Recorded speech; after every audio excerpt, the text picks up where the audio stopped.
네. 시장이 진짜 계속 밀리니까 지금 5%대 낙폭 계속 보이고 있습니다.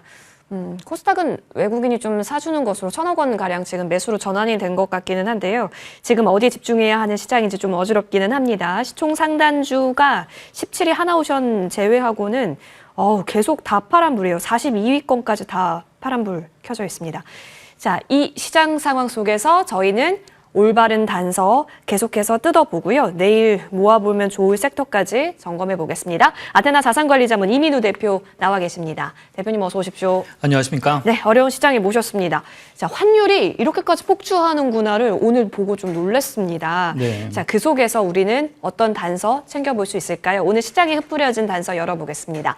환율이 이렇게 오르면 미소가 짓는 섹터가 식음료주라고 지금 나오고 있는데 아무래도 내수에 집중한다, 방어주적인 성격으로 관점 바라보시는 거예요? 이게 환율이랑 직접적인 관계가 있다기보다는요. 네. 기본적으로는 식음료 전체를 다 이렇게 포함할 수는 없고 식음료 전체보다는 식음료에서 이제 양극화되는 부분을 나눠 봐야 될 것 같아요. 식음료에서 극단적으로 이제 국내 시장에 집중하는 내수에 집중하는 그런 종목들은 여기서 그 환율의 수혜를 볼 수가 없다. 이렇게 판단할 수 있겠고요. 기본적으로는 이제 수출을 많이 하는 기업들, 식음료에서 수출을 많이 하는 기업들이 상대적으로 수혜를 많이 볼 것 같은데 우리가 알고 싶다시피 이제 황제주라고 할 수 있는 그 삼양식품 같은 기업 같은 경우는 이렇게 환율이 올라가게 되면 상대적으로 이제 기업 실적이 좋아지는 건 당연하다 이렇게 볼 수가 있겠죠. 물론 이제 제조원가 부담이 있겠지만 당연히 올라갈 수 있겠고 또 KTNG 같이 그 해외 수출이 점점 늘어나고 있는 기업도 당연히 혜택을 볼 수가 있을 것 같습니다. 근데 식음료 전체가 거기에 속하는 기업들이 대략 50에서 60개 정도가 되는데 여기가 다 이 환율의 어떤 수혜를 본다고 볼 수는 없겠습니다. 그래서 여기서 옥석을 좀 가려야 되는데 전반적으로 그 환율이 올라가게 됐을 때 이 기업 실적 전체가 다 좋아진다 그러면 얼마나 좋겠습니까? 근데 이제 식음료 전체는 우리가 알고 있다시피 이거를 볼 수가 있겠죠. 이제 경기 방어 업종이다. 이렇게 판단할 수가 있으니까 이렇게 시장도 안 좋고 환율도 올라가고 주가 흐름이 안 좋을 때는 안정적인 흐름을 가져가는 식음료를 좀 봐야 된다. 이렇게 말씀을 드릴 수 있겠고 상대적으로 선방하는 업종들을 찾다 보니까 아무래도 식음료 업종이 상대적 흐름도 안정적이고 변동성도 적다 보니까 이쪽을 좀 바라보는 게 좋을 것 같다. 이렇게 말씀을 좀 드릴 수 있겠고요.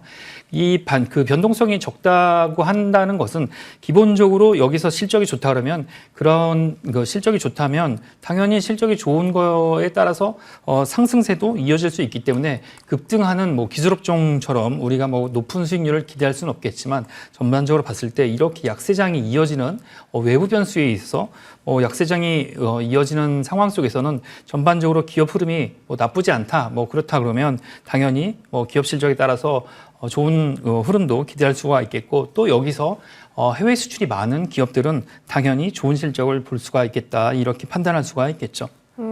수출이군요.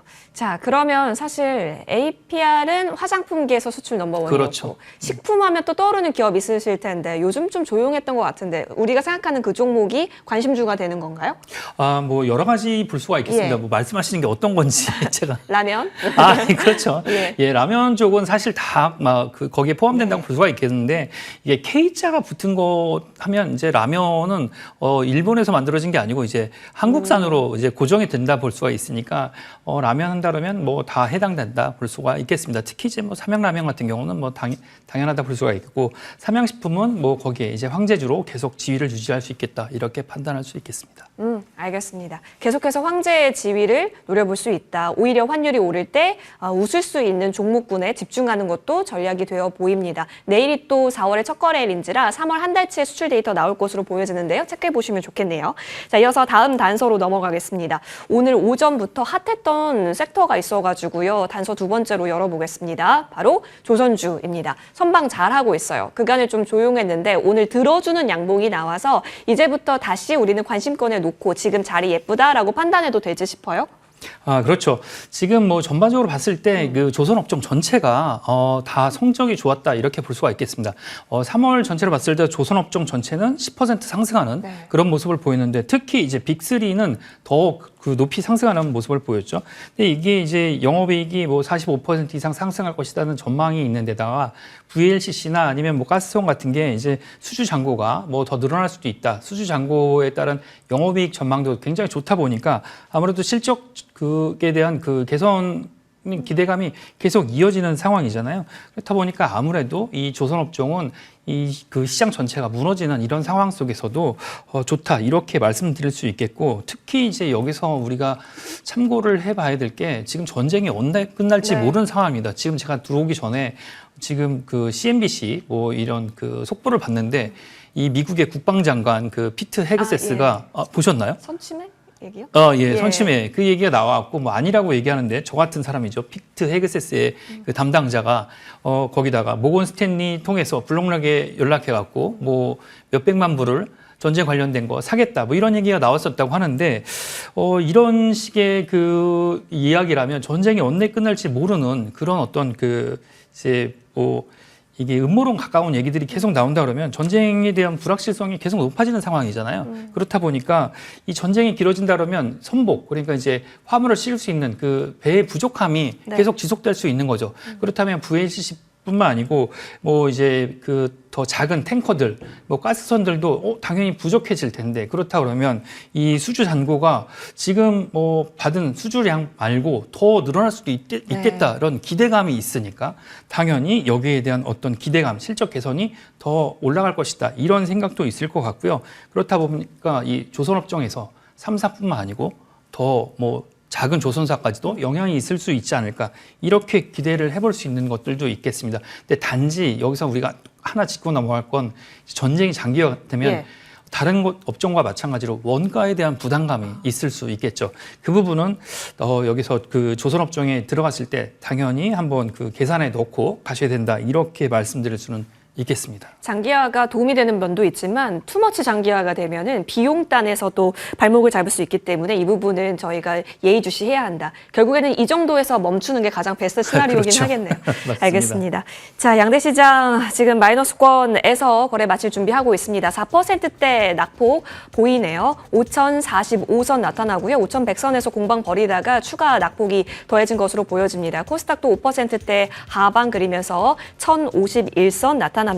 자, 오늘 월봉이 만들어지는 날이기도 한데요. 2월에 만들어졌던 코스피의 양봉을 월봉상 다시 하방 쪽으로 되돌려 놓으면서 마무리가 될 것으로 보여집니다. 내리는 종목의 수가 월등히 많았던 가운데 수급을 보시면 외국인이 장후 들어서면서까지 계속해서 매물 낙폭을 더 키웠다라는 점 특징이고요. 오늘 선물 시장에서도 매도 우위가 찍혀 있습니다. 코스닥에서는 외국인이 매수로 전환됐다라는 점이 오늘 오후장의 포인트가 되기도 하겠습니다.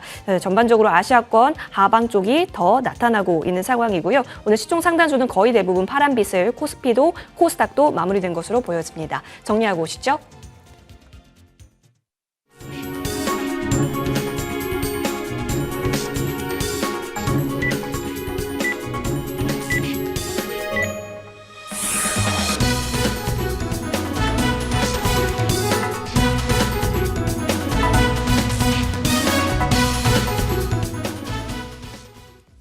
전 회장은 장 초반에 큰 낙폭을 점차 만회하면서 낙폭을 좀 줄이는 방향으로 전개가 됐다면 오늘 장은 장 초반에 냈던 힘을 모두 잃고 장 후반으로 갈수록 낙폭이 조금 더 깊어지면서 마감을 한 양시장입니다.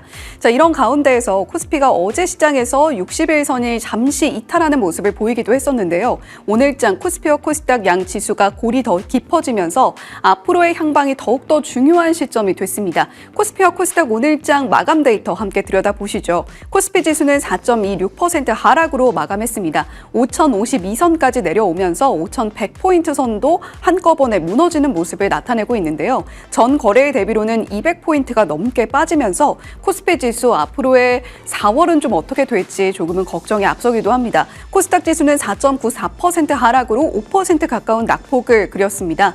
전일장까지만 해도 1100선에서 지지선 라인을 테스트하는 느낌이었는데 오늘장에서는 1052선까지 내려오는 모습이었고요. 전 거래 대비로는 54포인트가량 하락하는 흐름 이어가고 있습니다.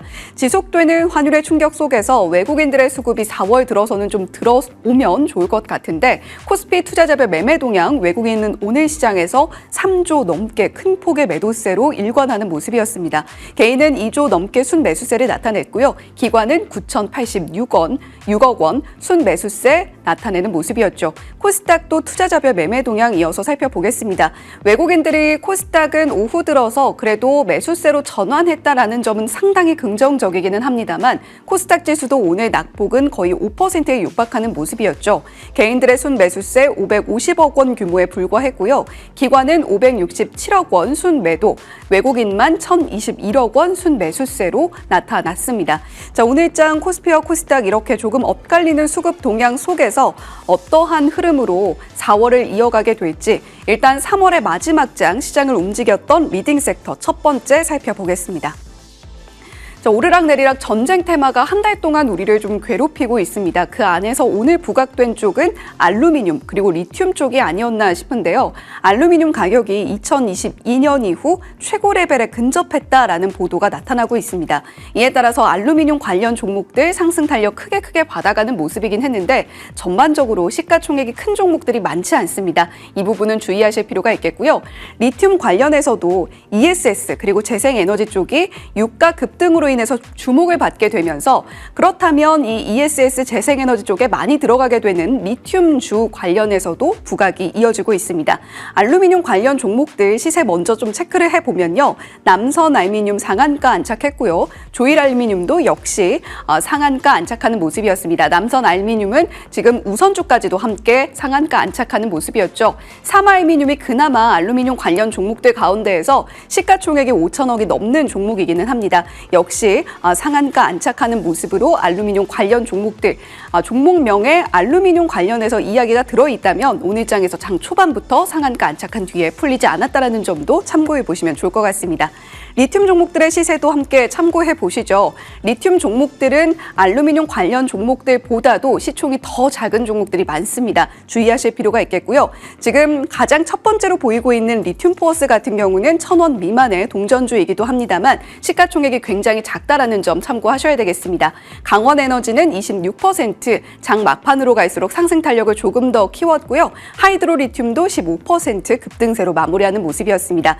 달러당 원화 환율도 체크해 보실 필요가 있겠는데요. 전일장 마감 후에 1,520원대를 돌파하는 모습을 보이더니 이제는 1,530원대에서 마감하는 모습을 보이고 있습니다. 전 거래일 대비로는 14원가량 급등세에 이어가고 있으니까요. 4월의 수급 향방에도 이 환율은 반드시 체크해 보실 필요가 있겠죠.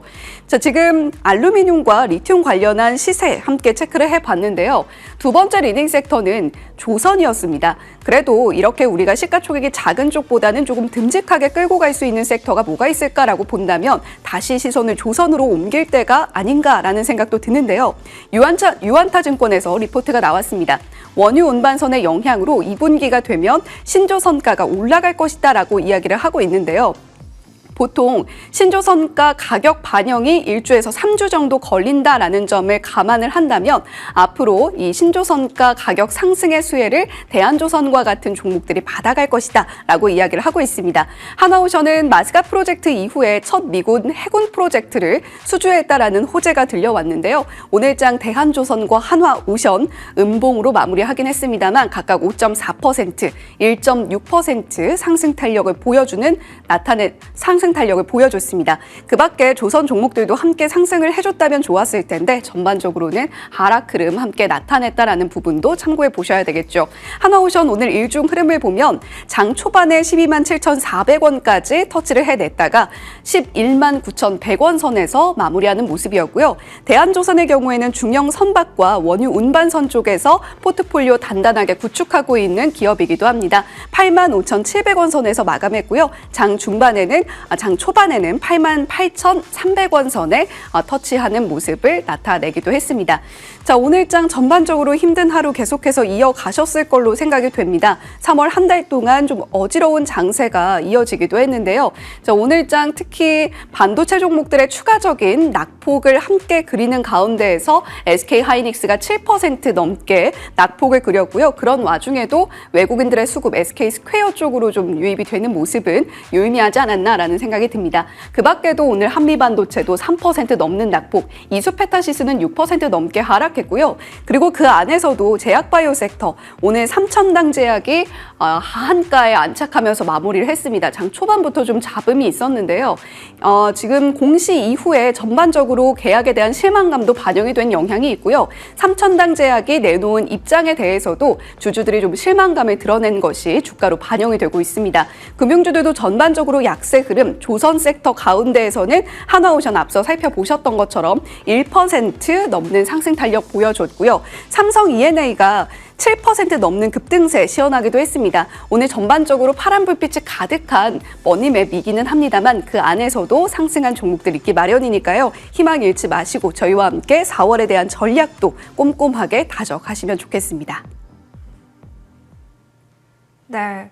3월 한 달 동안 고생 많이 하셨습니다. 외국인의 투매가 발생하고 특히나 그것이 전자, 닉스, 현대차와 같이 우리 개인 투자자분들의 포트폴리오상에 많이 포진되어 있는 종목군에 나타났는데요. 자, 4월에는 좀 다른 반전이 이루어질까요? 그러기 위해서는 지금 어떤 섹터에 주목해 놓고 있는 것이 좋은지 대표님의 의견 들어보겠습니다. 자, 내일의 섹터 공개할 텐데요. 아까 전에 단서로 말씀해 주셨던 섹터인 것 같습니다. 열어볼게요. 식음료 주고 아까 전에 수출에 대한 포인트 짚어주셨잖아요. 그러면 종목이 너무너무 기대되는데 관심주까지 같이 열어볼까요? 네, 식음료 말씀드리겠습니다. 네. 뭐 작년에 제가 이제 연말에 그 미국에 출장을 좀 다녀오느라고 방송을 그만둘 수밖에 없었는데 그때 이제 그 미국에 출장을 갔대. 미국에서 굉장히 유명한 인플루언서 겸 가수한테 연락을 했더니 저한테 선물을 가져오라고 하더라고요. 그 젊은 여자, 20대 여자였는데 무슨 선물을 가져오나 했더니 홍삼을 가져오라고 하더라고요. 왜 홍삼인가 했더니 이제 홍삼이 한국의 홍삼이 그렇게 유명한지는 몰랐어요. 근데 이제 식음료주가 아까 말씀드린 대로 수출하는 것들은 이제 굉장히 전망이 나쁘지 않다. 이렇게 그 하락 장사에서도 약세장에서도 전망이 나쁘지 않다. 이렇게 말씀을 드렸었는데 이 식음료 쪽에서도 뭐 원가 부담이 상대적으로 적고 독점적인 지위를 갖고 그리고 또 수출 기업 그 수출력 그 어떤 경쟁력이 있는 것들은 상대적으로 좋다. 이렇게 말씀을 드릴 수가 있겠습니다.